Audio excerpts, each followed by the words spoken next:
Here's a number that should make any of us uncomfortable with the vested interest in businesses. 40 to 50% of boards do not conduct regular formal evaluations of their CEO. Not because they forget or not because there's no time, but more typically because the conversation is awkward or the relationship is too important to risk.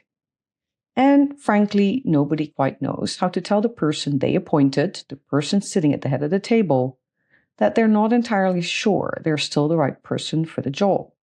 And that is just the CEO. Because if you go on one level down to the rest of the C-suite, the picture actually gets worse.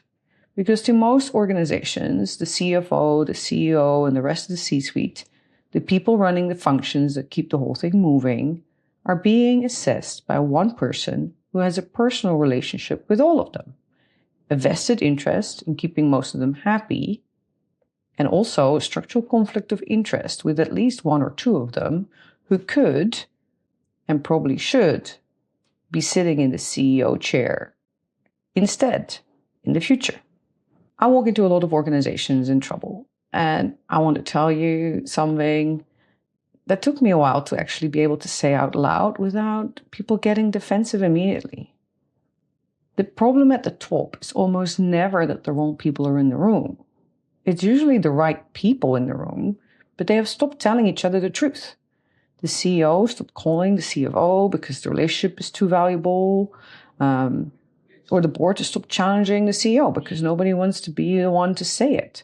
Or the C-suite to stop challenging each other because somewhere along the way, the team became a group of highly paid professionals who are very good at being diplomatic and keeping things calm and smooth, and have become very bad at being honest. And here's the thing about that. It maybe doesn't feel dangerous. It maybe feels and looks like maturity and feels like a well-functioning senior team. It feels and looks like alignment until it does not. And by the time it does not, the cost of silence has compounded into something considerably more expensive than the conversation that should have happened 18 months ago. So today we're going to talk about the accountability gap at the top, what it actually looks like from the inside, why it is present almost everywhere, even in businesses that are otherwise performing reasonably well, and what to do about it without burning the place down. Let's get into it. I am Maartje van Krieken, founder of the Chaos Games Consulting and host of the Business Emergency Room, the podcast for leaders navigating volatility, complexity, and organizational chaos. Every episode, I bring you battle-tested frameworks, honest practitioner conversations, and the kind of straight talk that does not make it into most boardrooms. Whether you're in the middle of a crisis, coming out of one, or smart enough to want to avoid the next one, you are in the right place. Let's get into it. Welcome to this week's Business Emergency Room. It's a business health episode for sure, and one that I've been wanting to make for a while. Because it's kind of intriguing, right? How little true performance management of the C-suite is talked about. And how hard that conversation apparently is. Or maybe the question that's hard is where and how that conversation should be had. Well, as usual, let's start with the numbers. And they don't lie.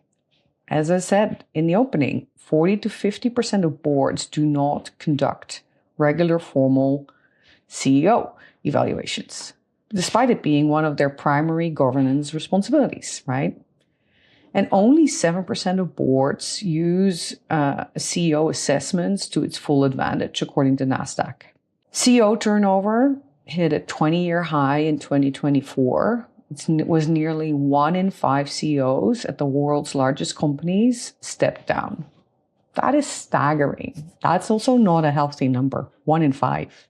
42% of those S&P 500 departures came after bottom shareholder returns, meaning the board waited for the financial results to confirm what signals somewhere should have been showing already, right? That the performance wasn't there. Boards that actually handle evaluation succession as a single, somewhat of a continuous process, manage transitions 30% more smoothly. So if you're dealing with change or upheaval and you actually work this topic actively, you stand a chance. This comes from Harvard Business Review. review. The same review also tell us that almost no companies do this, right? So if you do this, you become more resilient. It doesn't get done.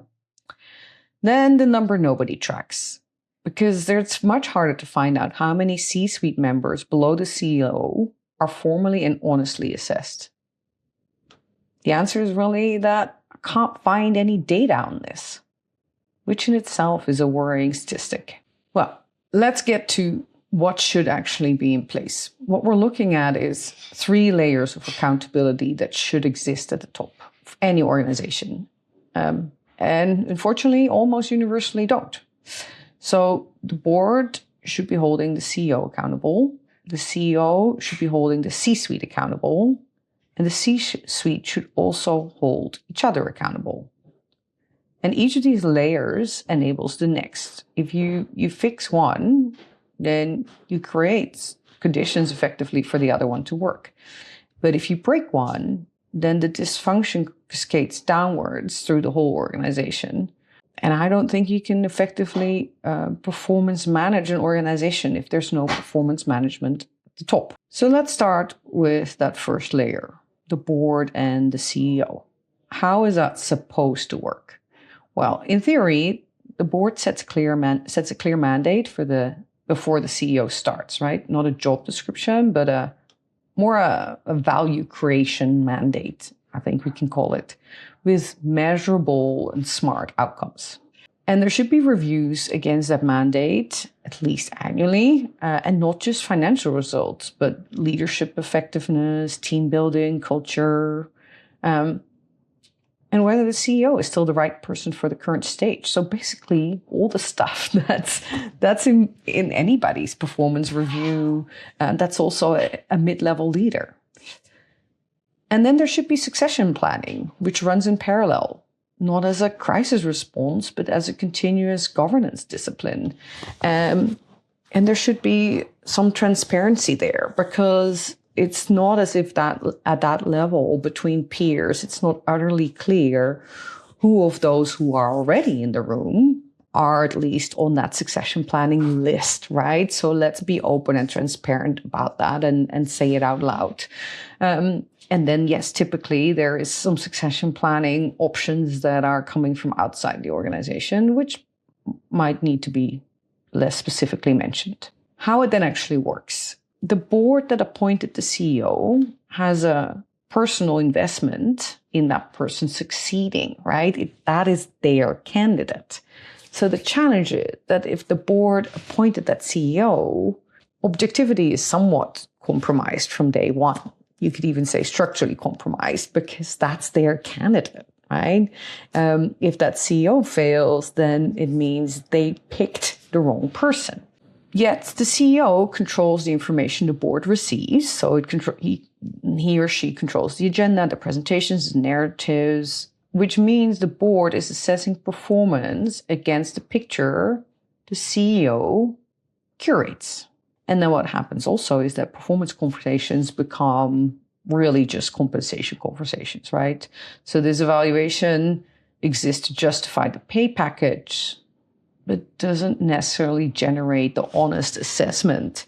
Also because many board members tend to say, I'm not in the day-to-day. I'm not sure if I'm qualified to talk about how they deal with their team or how they deal with other bits and pieces, whilst they feel equipped and qualified to review the financial performance of the company. And then what also happens typically is that the board waits for the financial results to confirm what the qualitative signals were already showing. So they're kind of like, I'm not sure things are going well, but we wait for the financial numbers to tell us things are not going well. And by then, the options to do anything are expensive and limited. So an example I want to talk to you about here, where I saw this happen, is that there was a founder-led company that entered the public market with a really impressive growth story, right? So they had a really special, good technology and went public. But in that process, its board included the founders, it included legacy investors, it also included the transaction sponsor, and then it included several newly appointed independent directors who at that point really had no background or context to really challenge or even say much compared to any of their peers on that board, right? At that point in time, those independent directors were not ready to really be functional. The CEO made really ambitious claims about customers and orders and delivery, but the board apparently lacked the information or the challenge or controls needed to test whether the commercial story matched the operational reality. Surprise, surprise. It did not by a long shot. And the warning signs accumulated, and there were questionable transactions, and there were weak financial controls, and there was delayed reporting and external allegations. Yet the CEO remained in place until the company could no longer produce reliable accounts. And this was months after the SEC actually started an investigation into this company, right? So it took that long for the board to do anything. And when it finally acted, it did remove the CEO. It also actually stripped the founder chair of his executive authority, and much later classified the CEO's departure as termination for cause. But by then, substantial value and credibility had already been destroyed. And basically, this company muddled on for another year or so after that, but never recovered and no longer exists. So the lesson in that example is that the CEO cannot be the single point accountable for C-suite performance when the CEO may be the source of the problem. The board must actively evaluate how the CEO manages the team and test the information it receives and intervene before external scrutiny forces that decision. When did your board last have a conversation about CEO performance that was genuinely uncomfortable for the CEO? Is your CEO building a team that could function without them or creating dependency? And does the board get its performance information through channels not controlled by the CEO? You also want the board chair and the audit committee chair having their own independent access to the CFO, independent of the CEO. Not to undermine the CEO, but to ensure that the board has at least one information channel that doesn't pass through a single filter. And in most organizations, that channel exists in theory, but it's never used. So does the board also get its performance information from somebody other than the CEO in and through channels that do not include the CEO or are not controlled by the CEO? Is there an independent information sharing? Before we go out to how the CEO manages the C-suite, I want to talk a little bit about different company types, because it's worth naming that none of this really plays out entirely the same way across different types of organization. And the accountability gap exists everywhere, but it runs at very different depths depending on who owns the business and how. And PE-backed businesses are the closest thing to a gold standard on C-suite performance management. And I'd say that not because a PE setup is perfect, but because the exit horizon creates a forcing function that good intentions never produce, right? There is a clear drive, a clear mandate before the investment closes. So quarterly reviews instead of annual ones, willingness to replace underperforming executives fast, more decisively than any other ownership model.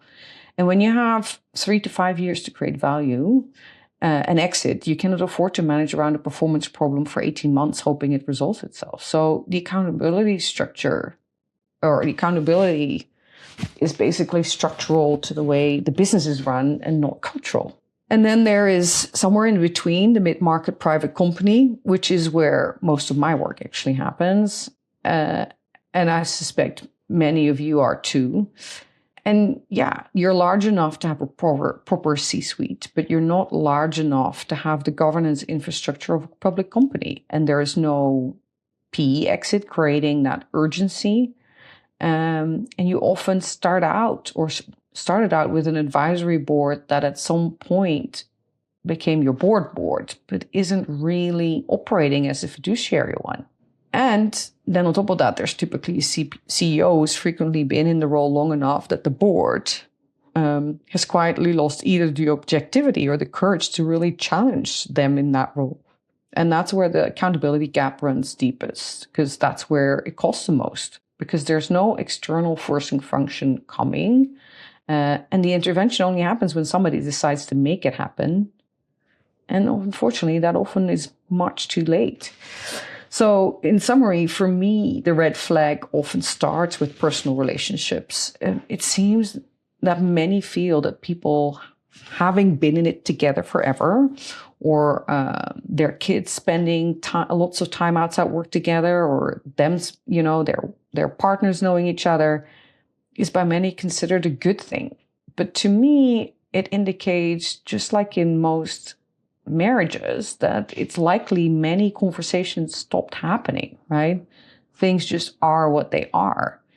And even if that's one or two people in your C-suite, or that's between your CEO and a board member, or what happens is that you have a block of people who know each other and have really strong and lifelong relationships. And then you have the other people. And I think there is a risk in the personal relationship space, because at some point that can turn sour and then be taken into the business.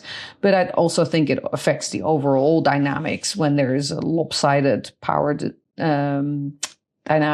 power setup, and there's often no conscious attention that's being brought to this. And this truly happens at all levels in all companies. I've seen multinationals where the friendship at the top layer was a good thing when it lasted, and then turned into a sour thing, right? Or created just basically blindness. Let's get into layer 2, the CEO and the C-suite. Why this one is harder than any other management relationship, because the challenge is here that the CEO is effectively assessing people who are their peers, right? By experience, by tenure, and sometimes age, and basically peers in that leadership team. And there's succession shadow too, because at least one or two of the other C-suite members should be credible CEO successors. And depending on how long the CEO would like to stick around, that may matter more or less to them. And they are supposed to objectively assess and develop people who could replace them. That's a conflict of interest that doesn't really get, talked about enough.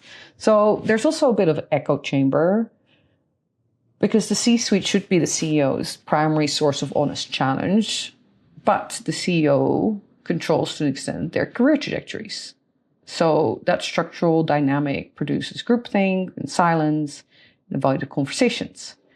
And there's also a one-on-one trap there, because performance managed bilaterally means that there's no shared view of how the team is performing collectively. So issues that are visible across the collective never surface in the bilateral process. Another example I have here from to me, a dysfunctional performance management of a CEO of a C-suite. There's an example where we have a long-established company that's been running for several decades. It's gone through several forms and shapes, and had recently merged, and then hit poor financial performance effectively. So it made a restart with a new C-suite, a new CEO, etc. And now we were on the second iteration after that. The CEO currently in place is somebody who has some experience in these organizations, but not loads. In his C-suite, though, there are some people who have extensive domain knowledge and expertise, and have been in this industry forever, who are holding some key seats in his C-suite. His predecessor didn't leave really, but just moved onto a position in the board, so is still there, and personally,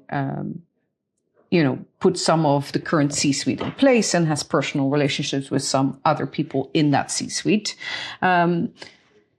And so between the board and the C-suite, there are some individuals who have major relationships with each other. And the dysfunctionality that I see happening here is that this is an organization that's currently on paper performing well. It's a solid company, right? And it's got a good asset base, and the market is currently operating in their favor. And I'd say that individually, in the silos, there is good performance. But anything that requires any level of integration is not happening. So any overall performance improvement projects or AI implementation or things like that, all of it is going nowhere because everybody's moving in their silos, because it seems that the genuine agreed approach or accepted approach that's now happened is that to value everybody's individual position and knowledge and know-how by letting everybody create somewhat of their own kingdoms, right? So the CEO appears to be in a position where they're, on the one hand, the only one who can really force any kind of integrated or integrative collaboration or decision-making, and yet isn't doing such, trying to not step on anyone's toes and get into anyone's territories for whatever dynamics are preventing them from doing so, right? And to me, that creates a very unhealthy setup and doesn't look like at all whether there is true performance management of the C-suite happening, and that much of that is managed somewhat as an undercurrent through the powers that be in a way that's not formalized and not transparent. I want to tell you what this actually looks like when I walk in, because the accountability gap at the C-suite level has tells, specifically observable signals that you do not need a governance framework to see. You just need to know what you're looking for. Some of those things are meetings in the C-suite where everyone agrees, right? A leadership team that never argues about anything important, they not achieved alignment, they've achieved avoidance, right? And there's likely silos happening there, or they're managing around each other outside the room. The second is language. So how does a CEO talk about their C-suite, right? Do they truly appreciate and respect their performance, their skills, their capabilities, and they talk about that? Do they have a relationship, or are they talking about transactional numbers? They're not talking about how they appreciate and respect their peers. They're talking about numbers they've helped achieve. Email behavior, you can see some of that. So do people stop being included, who were included before? And then last but not least, what happens in the room when the CEO is not there? Do you see a big shift in what happens?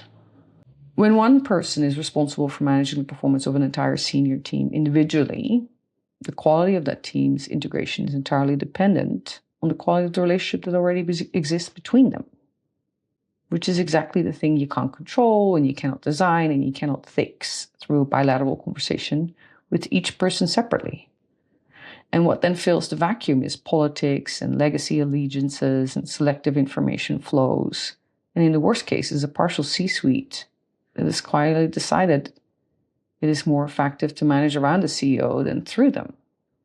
And none of that shows up in any individual's performance review, but all of it is costing the organization every single day. And I want to be specific about what that cost actually looks like, because it almost never appears on a balance sheet in a way anyone can point to. The failed CEO transition you can at least estimate, typically 6 to 12 times annual salary when you factor in lost productivity, cultural damage, interim cost, and recruitment. That number, that at least gets attention. But what does not get attention is the slower and more diffuse cost of a C-suite that has been managing around each other for 2 years. Because the transformation program that's kept stalling, or the handover between functions, the talented people 2 levels below the C-suite who left because they could see the dysfunction above them and decided not to wait for it, the decision that never quite got made, all of these things, that's costing you so much. and it's not visible. And it's a cost nobody calculates, but in my experience, it dwarfs the visible one every time. Every time. It's huge numbers. Last but not least, the third layer. C-suite peer accountability. This is a layer that doesn't get talked about much either. The individual performance management by the CEO addresses how each person performs in their own lane, but that doesn't address how to perform as a unit, right? Which is where the most important and the most expensive failures. So how do you get the C-suite to perform as a collective? And there's 3 practical things that actually will work. One of the things I like is to ensure there's conversations the CEO is not in, at least once or twice a year. And it's not about managing the CEO, but it's about the board's role and for them to assess collectively team health and surface what's not being said, and whether they feel that filter that even in its most positive way happens between the C-suite up to the board where the CEO sits, that one is actually working, that is a positive valve and maybe not as much a filter. Also, structured peer input, so not anonymous 360 feedback, because that's political games and I don't think adds much value. If you at this level can't say things to each other in each other's face, then a 360 feedback is not going to surface it either. I think you need to have a collective conversation. Where have you added most value to the collective work? Where has your approach created fiction? How can you be a more effective member of the team, right? So a joint, how do we work to get together conversation. And senior leaders should be able to own their observations about each other and that conversation collectively. And then I think you need an outside eye annually. Not anybody selling a program or coaching, but just a structured outside perspective on how the leadership team operates collectively. So a mirror conversation. A couple of days of observation and conversations, because that surfaces what everyone inside has stopped seeing, right? It's the fresh eyes that are needed every once in a while. One more thing I want to bring up, because it comes up in my work. There is a point at which a C-suite accountability problem has progressed beyond what structured peer input or an outside perspective can fix, of course, right? So when the fragmentation is deep enough or the political alliances are entrenched enough, the trust is eroded too far, then you don't have a performance problem anymore, right? Then it becomes a turnaround situation. And for me, the signals that tell me that I'm past the soft intervention point are usually that the CEO is making decisions unilaterally, or that basically everybody is working completely around a certain individual, or individual C-suite members have started managing their own board relationships independently of the CEO. And there's all sorts of side agendas and plans. The information flowing upward has become so visibly curated that true performance and true insight is no longer created for the board and in the governments.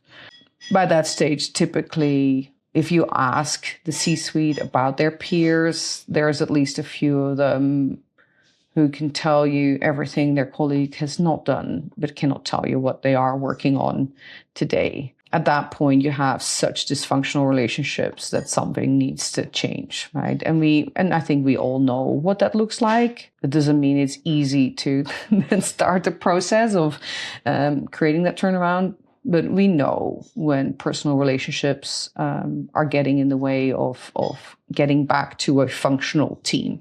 All right, so takeaways for this episode. 3 things you can do this week, regardless of size or structure. 1, name the mandate. Not the job description, the specific mandate. For every C-suite role, including the CEO, write down in 2 sentences something that everyone in the room agrees to on the mandates per individual and per role.